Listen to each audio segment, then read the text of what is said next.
Mark Cain is the Chief Executive at the Australian Steel Institute and joins us this afternoon. Mark, thanks for your time. What is your response initially to those allegations that producers are dumping cheap aluminium in the US, our producers? Well, I can't really talk about the aluminium industry, Tash. I can talk about the steel industry.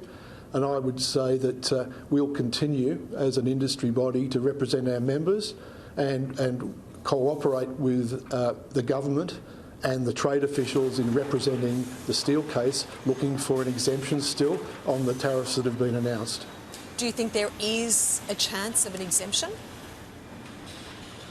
Well, last Trump administration, it took 9 months to get the exceptional sort of treatment that we got last time. So we haven't given up hope. I know it looks not so good, but we will continue to advocate and see whether we can get a positive outcome.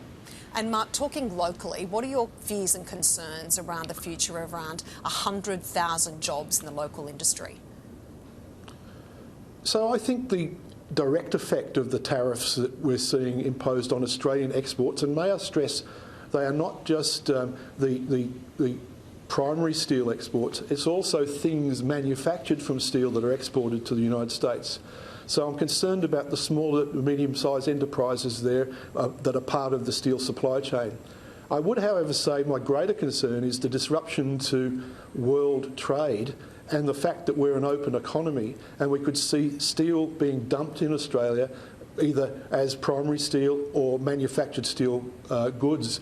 And we already have had a surge in fabricated steel, which is the steel that's used welded, shaped for things like bridges, large warehouse buildings, the structures there.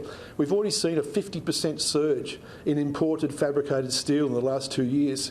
This could get worse, and it could actually result in a really a big effect on sovereign capability in steel fabrication that then goes back and affects all the supply chain from the primary steel mills through the steel distribution system as well as the steel fabricators themselves.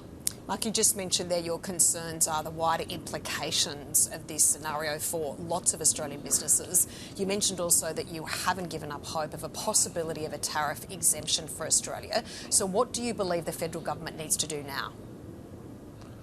Well, we've been talking to the government about trade measures and what can be an effective trade measure in a timely sort of way to address some of the extreme circumstances that could occur and are occurring, frankly, in terms of imported fabricated goods. And that's something that we're deeply concerned about and we're dialoguing with the government presently. Mark, thanks so much for your time this afternoon.